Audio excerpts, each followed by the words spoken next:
I'd love to ask a Super Bowl winning head coach who also knows youth sports pretty well also, the question on the trophy culture in the United States and participation trophies. What do you think about it, Coach?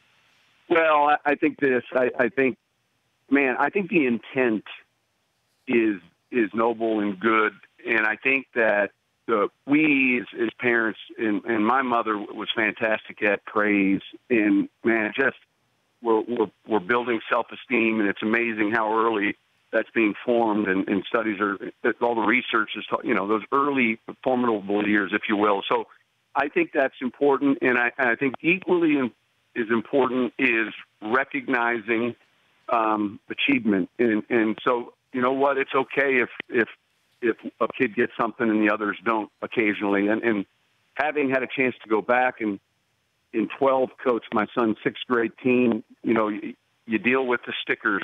We have these little stickers after the game, and everyone wants these stickers for their helmets. The Ohio State Buckeye stickers, but these were the little little warrior stickers. And yeah, it was important for us to make sure that there was an effort recognized by each one of those 33 players. But someone might get 7, and someone might get 2.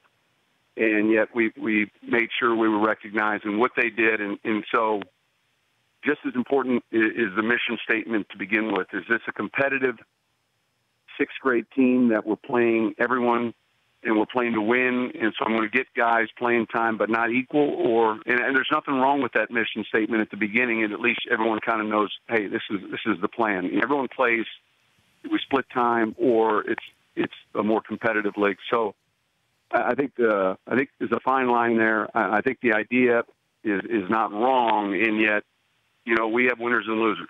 Mm-hmm. And I think as the athlete and as the students get a little older, I think that it's important that they learn to deal with that. And, so some guys get 2 cheeseburgers, some guys get 1. and that's kind of the reality of it all. I give you the floor on youth sports participation trophies. You heard the conversation. You were in our green room about how there are studies and there are some experts who think it does not prepare people properly for real-life situations. I give you the floor on your thoughts on that, well, Mark. I mean, this is a very complicated topic, and I think that I was not only an athlete, but I was also a father and then became a coach for AYSO soccer and then also for Little League. And I think that I was talking to you off, off camera, and I said, when I was coaching baseball and I would hear the coaches say to an athlete that would get up to bat and he swung and it was like a nice cut when he missed the ball, in the back of my mind I'm saying, but he actually just missed the ball. What's so nice about that? But what I realized was, as a coach, there's a different sense of responsibility. And that is that, to me, that comment is an encouragement. They're saying, and you're acknowledging to the athlete, you're trying. Now, at what degree is he trying? Is he underperforming or overperforming? You would have to only know whether or not that kid basically was hitting the ball out of the park all the time at practice and somehow was psyching out. I wouldn't know that.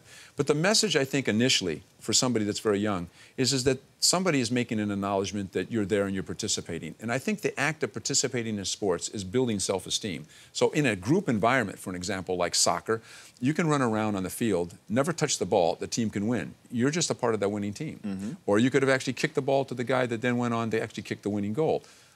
You are participating. So you can hide under the veil of your lack of athletic skills, or you can actually be the leader.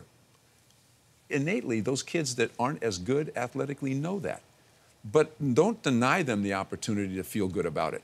Now, in my day, when we went to the Junior Olympics, which was an age group meet, everybody that entered the meet got a participation certificate that was different than a trophy, because then if you won, then you either got a medal or a trophy. So there was this differentiation between what you were handed out, and it was obvious. You were handed out something that was better if you won. First time I ever went to my novice event in swimming, because I wasn't that good, it was a meet where people who really had never participated before. My mother heard my name being called out. It was just a timed event only, so you swim and whatever your time is. Right. So they told me to stand on a little circle, just 6 lanes in a pool, so there was 6 awards. So there was a number 6, a 5, and a 4, which was a circle. They told me to stand on number 5. and they handed me a purple ribbon. And then all of a sudden there was a little staircase, 3, 2, 1. And I realized that the guy on 1 got a blue ribbon. So I basically almost was crying, giving my mother this purple ribbon. It had a profound effect on me, and I'm telling the story now. It still does. You'll never see me wear purple. It didn't identify with me as being number 1. I didn't understand my sport and participating that there was a valuation of that, how you did was then ranked. That was the first time I ever noticed that. And I was okay with not being a winner. And it gave me an identification of where I wanted to be.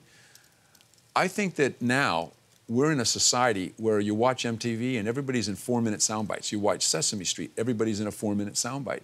And our life is a 4-minute sound bite. How can you actually attain enough attention span to say what is good and what is bad? Life is designed so that if you pick up, if there's 20 things that are said in a conversation, if you pick up 5 to 10 of them, you piece together the meaning.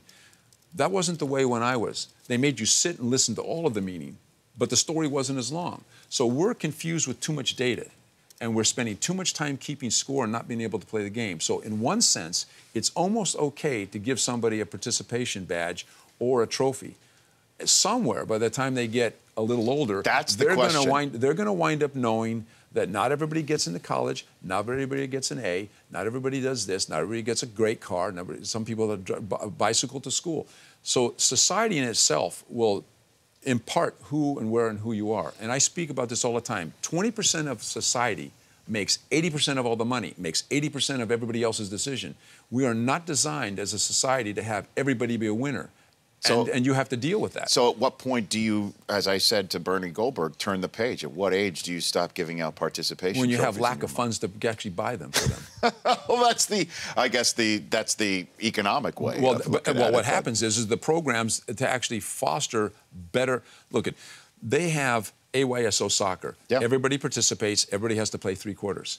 When your kid is better, you move to club soccer.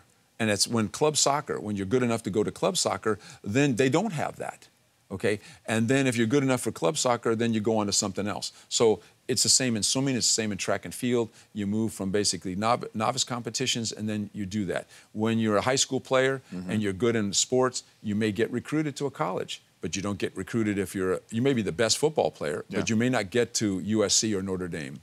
So there's always this 20% at the top, and everybody else is basically mediocrity, but that's the way life has to survive because you can't keep everybody on the same plane. The Rich Eisen Show, weekdays at noon Eastern. On Audience.